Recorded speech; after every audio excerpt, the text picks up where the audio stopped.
দল হিসাবে আওয়ামী লীগ নিষিদ্ধ করা মনে হয় না সমীচীন হবে। ডক্টর আসিফ নজরুল স্যার যে বক্তব্যটি দিয়েছেন এটা আসলে কোনোভাবেই আমরা মানতে পারছি না, এটা আসলে মানার মতো কোনো বক্তব্য নয়।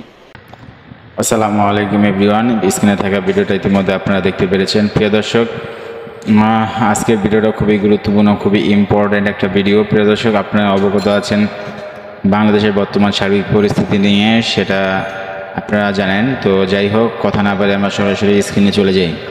দল হিসাবে আওয়ামী লীগ নিষিদ্ধ করা মনে হয় না সমীচীন হবে। ডক্টর আসিফ নজরুল স্যার যে বক্তব্যটি দিয়েছেন এটা আসলে কোনোভাবেই আমরা মানতে পারছি না, এটা আসলে মানার মতো কোনো বক্তব্য নয়। তিনি আজকে কিভাবে বলেছেন আমি জানি না। এটা আমাদের বাংলাদেশের ছাত্র জনতার হৃদয়ে এক প্রকারের রক্তক্ষরণ হচ্ছে যে আসিফ নজরুলের মতো শিক্ষক কিভাবে আওয়ামী লীগকে পুনঃ প্রতিষ্ঠা করার চেষ্টা করেন বাংলাদেশে। মানে এটা আসলে কেউই মানতে পারছে না, আর মানার মতো আসলে কথাও না। আসিফ নজরুলকে আমরা সবাই একবারে আমাদের হৃদয়ে জায়গা দিয়েছিলাম, আমাদের হৃদয়ের একদম অন্তঃস্থলে তাকে জায়গা দিয়েছিলাম। সে আসিফ নজরুল স্যার যদি আজকে বলে যে আওয়ামী লীগ একটা ঐতিহ্যবাহী দল, তাদের রাজনীতি করার অধিকার আছে, তাদেরকে রাজনীতি করতে দিতে হবে ইত্যাদি ইত্যাদি, তাহলে আমরা বলতে বাধ্য হচ্ছি যে আওয়ামী লীগের এজেন্ডা বাস্তবায়নে আসিফ নজরুল কাজ করছেন, কিংবা তিনি ভারতীয় কোনো পরিকল্পনা বাস্তবায়নে কাজ করছেন। ডক্টর আসিফ নজরুলের আজকের এই বক্তব্যকে ঘৃণা ভরে প্রত্যাখ্যান করেছি। আমরা ওনাকে প্রশ্ন রাখতে চাই যে উনি কি আওয়ামী লীগকে পূর্ণ প্রতিষ্ঠা করার দায়িত্ব নিয়েছেন কিনা। আজকে ডক্টর আসিফ নজরুল আমাদের অনেকেরই প্রিয় শ্রদ্ধাভাজন শিক্ষক, আমাদেরও ছিলেন, কিন্তু আজকে উনার এই বক্তব্যের পরে আমার অনেকেরই আমার মতো সন্দেহ হচ্ছে যে আসলে উনি আওয়ামী লীগের কোনো এজেন্ডা বাস্তবায়ন করার মিশনে নেমেছেন কিনা। এটা আমরা আমাদের প্রিয় শ্রদ্ধাভাজন শিক্ষক আসিফ নজরুল স্যারের কাছে জানতে চাই। তিনি আজকে বলেছেন যে আওয়ামী লীগ একটি ঐতিহ্যবাহী রাজনৈতিক দল এবং তাদের রাজনীতি করার অধিকার আছে, সংগঠন করার অধিকার আছে ইত্যাদি ইত্যাদি। আমি মনে করি ডক্টর আসিফ নজরুলের আজকের এই বক্তব্যের মাধ্যমে তিনি আমাদের এই ছাত্র জনতার বিপ্লবকে এক প্রকারের অস্বীকার করেছেন। আমাদের এই বিপ্লবের প্রতি তিনি এক প্রকারের অবজ্ঞা দেখিয়েছেন। হাজার হাজার মানুষ জীবন দিয়েছে এই বিপ্লবে, শত শত মানুষ শহীদ হয়েছে, রক্ত দিয়েছে। তিনি এই শহীদদের সাথে এক প্রকারের মস্করা করেছেন এই বক্তব্যের মাধ্যমে। এখন আসেন, আওয়ামী লীগ কেন বাংলাদেশে আর রাজনীতি করতে পারবে না। দেখুন, আওয়ামী লীগকে রাজনৈতিক দল হিসাবে কিংবা একটা রাজনৈতিক দল এটা বলার কোনো সুযোগ নেই। আওয়ামী লীগ আগে রাজনৈতিক দল ছিল, কিন্তু বিগত 17টি বছর আওয়ামী লীগ রাজনৈতিক দলের যে ক্যারেক্টার, যে নেচার, সেই জায়গা থেকে বেরিয়ে তারা একটা ফ্যাসিবাদী শক্তিতে পরিণত হয়েছিল। এবং এই আওয়ামী লীগের হাতে বাংলাদেশের হাজার হাজার মানুষ গুম হয়েছে, শত শত মানুষ গুম হয়েছে, খুন হয়েছে, ক্রসফায়ারের শিকার হয়েছে, শত শত মা বোন জীবন হারিয়েছে, এদেশের হাজার হাজার কোটি টাকা লুট হয়েছে। এরকম একটি ফ্যাসিবাদী ফ্যাসিস্ট শক্তিকে রাজনৈতিক দল বলার কোনো সুযোগ নেই। বরঞ্চ আমাদের বলতে হবে যে আওয়ামী লীগ বর্তমানে বাংলাদেশের জনগণের কাছে একটি অভিশপ্ত একটা সংগঠনের নাম, এবং এই অভিশপ্ত সংগঠনটি আগামীতে বাংলাদেশের রাজনীতির ময়দানে আর কোনোদিন উঠে দাঁড়াতে পারে না, দাঁড়ানোর সুযোগ নেই। মুসলিম লীগ বাংলাদেশে একসময় ঐতিহ্যবাহী একটি রাজনৈতিক দল ছিল আমাদের এই ভারতীয় উপমহাদেশে, অর্থাৎ পাকিস্তানকে জন্ম দিয়েছে এই মুসলিম লীগ। এখন মুসলিম লীগকে নিয়ে আপনারা কেন কথা বলেন না? আপনারা কি বলবেন যে মুসলিম লীগ আগে ঐতিহ্যবাহী একটা রাজনৈতিক দল ছিল, এটা সেটা, তাদেরকে সুযোগ দেওয়া দরকার, তো তাদেরকে সরকারে বসিয়ে দেন, ওরা তো অনেক পুরাতন ঐতিহ্যবাহী দল ছিল। কিন্তু তাদের উপরে কেন আপনারা ব্লেম দিচ্ছেন? আমরা তো এটাও বলতে পারি, আমাদের এই যে ইবলিস শয়তান, এই ইবলিস শয়তানও কিন্তু একসময় আল্লাহর প্রিয় একজন ফেরেশতা ছিলেন, অনেক প্রিয় ফেরেশতা। কিন্তু আল্লাহর একটা নির্দেশ না মানার কারণে আল্লাহ তাকে ফেরেশতার নাম থেকে তার নামটা কেটে দিয়ে শয়তানের খাতায় নাম লিখে দিয়ে তাকে শয়তান বানিয়ে দিয়েছেন। তো ইবলিস শয়তানও কিন্তু ফেরেশতা ছিল। এখন আপনারা আওয়ামী লীগকে যদি ওই বলেন তারা ঐতিহ্যবাহী দল, ভালো দল, দেশের জন্য অনেক কিছু করেছেন ইত্যাদি ইত্যাদি, এগুলো স্রেফ ওই আওয়ামী লীগকে পূর্ণ প্রতিষ্ঠা করা, আবার বাংলাদেশে তাদের রাজনীতি করার সুযোগ তৈরি করা দেওয়ার একটা পায়তারা, এবং এর মাধ্যমে আমরা একটি গভীর ষড়যন্ত্র, একটি চক্রান্তের আভাস আমরা পাচ্ছি। এই একই বক্তব্যের কারণে ব্রিগেডিয়ার সাখাওয়াত সাহেবকে আমরা কিন্তু তার পদ থেকে সরিয়ে দিয়েছি। এখন আসিফ নজরুল একই বক্তব্য দিয়েছেন।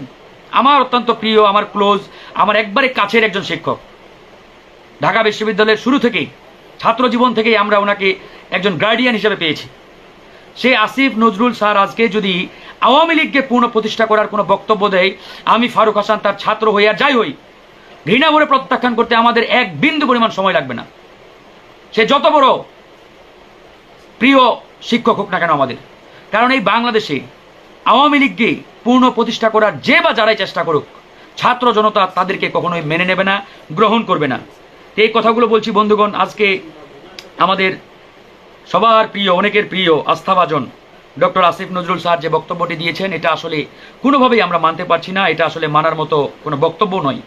তিনি আজকে কিভাবে বলেছেন আমি জানি না। এটা আমাদের বাংলাদেশের ছাত্র জনতার হৃদয়ে এক প্রকারের রক্তক্ষরণ হচ্ছে যে আসিফ নজরুলের মতো শিক্ষক কিভাবে আওয়ামী লীগকে পূর্ণ প্রতিষ্ঠা করার চেষ্টা করেন বাংলাদেশে। মানে এটা আসলে কেউই মানতে পারছে না, আর মানার মতো আসলে কথাও না। আসিফ নজরুলকে আমরা সবাই একবারে আমাদের মানে হৃদয়ে জায়গা দিয়েছিলাম, আমাদের হৃদয়ের একদম অন্তঃস্থলে তাকে জায়গা দিয়েছিলাম। সে আসিফ নজরুল স্যার যদি আজকে বলে যে আওয়ামী লীগ একটা ঐতিহ্যবাহী দল, তাদের রাজনীতি করার অধিকার আছে, তাদেরকে রাজনীতি করতে দিতে হবে, ইত্যাদি ইত্যাদি, তাহলে আমরা বলতে বাধ্য হচ্ছি যে আওয়ামী লীগের এজেন্ডা বাস্তবায়নে আসিফ নজরুল কাজ করছেন, কিংবা তিনি ভারতীয় কোনো পরিকল্পনা বাস্তবায়নে কাজ করছেন। ভাই, আমার কথা আপনাদের অনেকের খারাপ লাগতে পারে, কষ্ট লাগতে পারে, কিন্তু আজকে আসিফ নজরুল স্যারের এই বক্তব্যের পরে আপনারা কি কেউ খুশি, স্যাটিসফাইড, সন্তুষ্ট? বলেন। আমি আপনাদেরকে প্রশ্ন রাখতে চাই, আপনাদের উদ্দেশ্যে প্রশ্ন রাখতে চাই, আসিফ নজরুল স্যার আজকে যে বক্তব্যটি রেখেছেন আপনারা খুশি কিনা? এবং তিনি এটাও বলেছেন যে তিনি কোনো রাজনৈতিক দলকে নিষিদ্ধের পক্ষে না। হ্যাঁ, ওনার এই বক্তব্যকে আমি সমর্থন জানাই, স্যালুট জানাই। আসলেই কোনো রাজনৈতিক দলকে নিষিদ্ধ করার পক্ষে আমরাও না। তবে এখানে সবচাইতে বড় প্রশ্ন যেটি, সবচাইতে বড় কোয়েশ্চেন যেটি, সেটি আমাদের বুঝতে হবে যে আওয়ামী লীগ এই মুহূর্তে কোনো রাজনৈতিক দল কিনা, এটা আপনাকে আগে বুঝতে হবে। যদি আপনি মনে করে থাকেন যে আওয়ামী লীগ আসলেই রাজনৈতিক দল, তাহলে সুযোগ দেন। কিন্তু আমরা বলি আওয়ামী লীগ এই মুহূর্তে কোনো রাজনৈতিক দল নয়, কারণ একটা রাজনৈতিক দলের যে ক্যারেক্টার, যে বৈশিষ্ট্য থাকা দরকার, আওয়ামী লীগ তার প্রত্যেকটা বৈশিষ্ট্য হারিয়েছে, প্রত্যেকটা চরিত্র হারিয়েছে। সেই জায়গা থেকে আওয়ামী লীগকে রাজনৈতিক দল বলার কোনো সুযোগ নেই। আমি এখন কুমিল্লায় অবস্থান করছি, কুমিল্লার মনোহরগঞ্জে। এটা হচ্ছে সাবেক স্থানীয় সরকার মন্ত্রী তাজুল ইসলামের এলাকা। তো আজকেও শুনলাম আমাদের সহযোদ্ধারা বলছেন এখানে তাজুল ইসলামের সাঙ্গপাঙ্গরা এখনও নাকি তাণ্ডব চালাচ্ছে, তারা মেরে খাচ্ছে ত্রাণ, তারপরে এখানে মানে জনগণের উপরে নির্যাতন চালাচ্ছে। দেখেন, বাংলাদেশ আমরা স্বাধীন করেছি, কিন্তু কিছু কিছু জায়গা এখনো স্বাধীন হয় নাই। তার মানে এখান থেকে এটাই প্রমাণিত হচ্ছে যে আওয়ামী লীগের সন্ত্রাসীরা দেশের আনাচে কানাচে এখনো ঘাপটি মেরে বসে আছে। এখন আসিফ নজরুলের মতো দায়িত্বশীল ব্যক্তিরা যদি এই ধরনের বক্তব্য দেয়, তাহলে ওই আওয়ামী লীগের ঘাপটি মেরে বসে থাকা সন্ত্রাসীরা আরো সাহস পাবে, উৎসাহ পাবে। আজকে আওয়ামী লীগের অনেকেই আসিফ নজরুলের এই বক্তব্যটি পোস্ট দিচ্ছেন, প্রকাশ্যে সমর্থন দিচ্ছেন, আসিফ নজরুলকে স্যালুট জানাচ্ছেন আওয়ামী লীগের নেতারা, যে না উনি ঠিকই বলেছেন। তার মানে বুঝেন যে আওয়ামী লীগ কতটা সুবিধা নিচ্ছে উনার এই বক্তব্য থেকে। এই জন্য আমরা বলেছি, আপনি আমাদের প্রিয় শিক্ষকের খাতায় থাকেন, তালিকায় থাকেন, হোয়াট এভার, কিন্তু আপনি যদি জনগণের, ছাত্র জনতার মনের বাইরে গিয়ে, সিদ্ধান্তের বাইরে গিয়ে, চাওয়া পাওয়ার বাইরে গিয়ে কোনো সিদ্ধান্ত নিয়ে থাকেন, কথা বলে থাকেন, এদেশের ছাত্র জনতা কিন্তু এটা কোনোভাবেই মেনে নেবে না, গ্রহণ করবে না। আপনাদেরকে ক্ষমতায় বসিয়েছি আমরা, আমাদের বিপ্লবের মাধ্যমে এই সরকার প্রতিষ্ঠিত হয়েছে।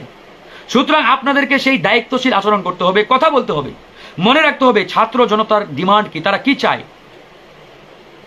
তার বাইরে গিয়ে কোনো কাজ করলে কোনোভাবেই অ্যাকসেপ্টেবল হবে না, কোনোভাবেই গ্রহণযোগ্য হবে না, মেনে নেব না আমরা।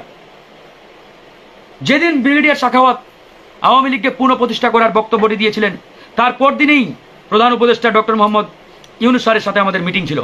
আমরা স্পষ্ট ডক্টর মোহাম্মদ ইউনূস স্যারকে বলেছি যে আপনি যদি উনাকে আগামী কালকের মধ্যে দায়িত্ব থেকে না সরিয়ে দেন, তাহলে ছাত্র জনতা কিন্তু রাজপথে নামবে উনার বিরুদ্ধে। উনি বলেছেন, আমাদের আশ্বস্ত করেছিলেন যে ছাত্র জনতার মানে যে সিদ্ধান্ত, তাদের যে চাওয়া পাওয়া, সেটাই আমরা সবসময় বাস্তবায়ন করব। বাস্তবে তিনি করেছেন, উনাকে কিন্তু ওই পদ থেকে সরিয়ে দিয়েছেন। এখন আসিফ নজরুল উনার দায়িত্বশীল জায়গায় বসে যে ধরনের বক্তব্য দিয়েছেন, এটা আসলে কোনোভাবেই গ্রহণযোগ্য না, আমরা মানতে পারছি না। আমি ফারুক হাসান উনার এই বক্তব্যকে একবারে ঘৃণা করে প্রত্যাখ্যান করছি।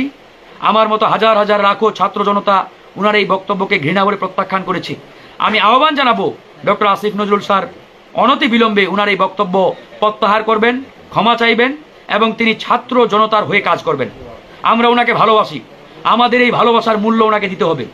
আমাদের এই ভালোবাসার মূল্য যদি উনি না দিতে চাই তাহলে কিন্তু আমরাও আমাদের মতো সিদ্ধান্ত নিতে বাধ্য হব, যেটি আমরা বরাবরই বলে আসছি। আমাদের এই ভালোবাসার মূল্য যদি আপনি না দিতে চান বা না দেন তাহলে ছাত্র জনতা তারা তাদের মতো করে সিদ্ধান্ত নিবে। মানে আওয়ামী লীগকে পূর্ণ প্রতিষ্ঠা, আওয়ামী লীগকে রাজনীতি করতে দেওয়ার সুযোগ দেওয়া, তাদেরকে কোনোভাবে লাই দেওয়া, এ ধরনের কর্মকাণ্ড যে বা যারাই করবে তাদের বিরুদ্ধে আমাদের লড়াই হবে। আমরা ইতিমধ্যে বিএনপিকে বলেছি, জামাত ইসলামকে বলেছি যে আওয়ামী লীগের অনেক নেতাকর্মী বাঁচার জন্য এখন বিএনপিতে যোগ দেওয়ার চেষ্টা করবেন, জামাত ইসলামে যোগ দেওয়ার চেষ্টা করবেন, অনেক দলে। আমাদের সাথেও আওয়ামী লীগের অনেক নেতা চেষ্টা করছেন, যোগ দেওয়ার জন্য যোগাযোগ করছেন। আমরা বলে স্ট্রেট ফরওয়ার্ড বলে দিয়েছি যে আওয়ামী লীগকে আমরা কোনোভাবে অ্যাকসেপ্ট করবো না। নো, এই জায়গায় কোনো কম্প্রোমাইজ নেই। কারণ মনে রাখবেন আওয়ামী লীগ হচ্ছে কাল সাপের মতো। আপনি আজকে তাদের আশ্রয় দিবেন, কালকে তারা আপনাকে ছবল মারবেই মারবে। আওয়ামী লীগ কোনোদিন আপনার পক্ষে আসবে না, বরং তারা আপনার দলে যোগ দিয়ে তারা শক্তি সঞ্চয় করবে এবং তারা ঐক্যবদ্ধ হওয়ার চেষ্টা করবে। 1-2 দিন পরে, 1-2 মাস পরে যখন পরিস্থিতি কিছুটা অনুকূলে যাবে দেখবেন তারা ঐক্যবদ্ধ হয়ে আপনার বিরুদ্ধে লড়াই শুরু করে দিয়েছে, আপনাকে বিপদে ফেলবে। আপনারা দেখতে পাচ্ছেন না চতুর্দিকে ষড়যন্ত্র অব্যাহত রয়েছে। এই যে গত 2 দিন আগে আমাদের সচিবালয়ের সামনে আনসার সদস্যরা কি করলেন? এটা তো আনসার না, এদের নাম দিয়েছি আমি আনসার লীগ। আনসার ছিল মাত্র 5 থেকে 10%, 80 থেকে 90% ছিল সেখানে ছাত্রলীগ যুবলীগের ক্যাডার, এবং প্রত্যেকের গায়ে নতুন নতুন পোশাক মানে কিনে এনে তাদের গায়ে পরিয়ে দেওয়া হয়েছে। এই পোশাক কোত্থেকে আসলো? এই যে তারা ঢাকায় দিনের পর দিন অবস্থান করছে, তাদের পিছনে শত শত কোটি টাকা ব্যয় হয়েছে, তাদের খাওয়া দাওয়া, তাদের বিভিন্ন এলাকা থেকে নিয়ে আসা, অবস্থান করা। এত বড় ফাইন্যান্স কারা করলো? ওদের নাকি পেটের ভাত নেই আনসারদের, তো এরা এত টাকা কই পেল? আমরা জানি তাদের পিছনে কারা ফাইন্যান্স করেছে। তো সেই জায়গা থেকে আমরা বলতে চাই ষড়যন্ত্র অব্যাহত রয়েছে। আমরা এখনো আশঙ্কামুক্ত নই, বিপদমুক্ত নই, যতক্ষণ না পর্যন্ত বাংলাদেশের প্রত্যেকটি সেক্টর থেকে, প্রত্যেকটি জায়গা থেকে ভারতীয় এজেন্ট এবং রয়ের দালালদের আমরা উৎখাত করতে পারি, ততদিন এদেশ কোনোদিন মানে বিপদমুক্ত হবে না। এই লড়াই আমরা চালাচ্ছি, লড়াই অব্যাহত রাখতে হবে। আমাদেরকে এই বাংলাদেশটাকে অন্তত আরও 6 মাস পাহারা দিতে হবে সতর্কভাবে। এজন্য আমরা উপদেষ্টাদের প্রতি আহ্বান জানাবো, দায়িত্বশীল আচরণ করেন, দায়িত্বশীল বক্তব্য দেন, উদ্ভট মন্তব্য করবেন না, বক্তব্য দিবেন না যে বক্তব্যের কারণে পরাজিত শক্তি আবার উঠে দাঁড়ানোর সুযোগ পায়। ধন্যবাদ, ভালো থাকবেন। প্রিয় দর্শক, পুরো ভিডিওটা আপনারা দেখেছেন। আপনাদের মূল্যবান মতামতগুলো কমেন্ট বক্সে কমেন্ট করে জানিয়ে দিবেন। প্রিয় দর্শক, আপনাদের কমেন্ট বক্সের কমেন্ট দেখে আমি আপডেট ভিডিও দিতে আগ্রহী হই, তো অবশ্যই কমেন্টস করবেন এবং ভিডিওটা শেয়ার করে দিবেন। ভালো থাকবেন, সুস্থ থাকবেন। আপডেট ভিডিও পেতে চাইলে 90 মিনিটের চোখ রাখবেন। আল্লাহ হাফেজ।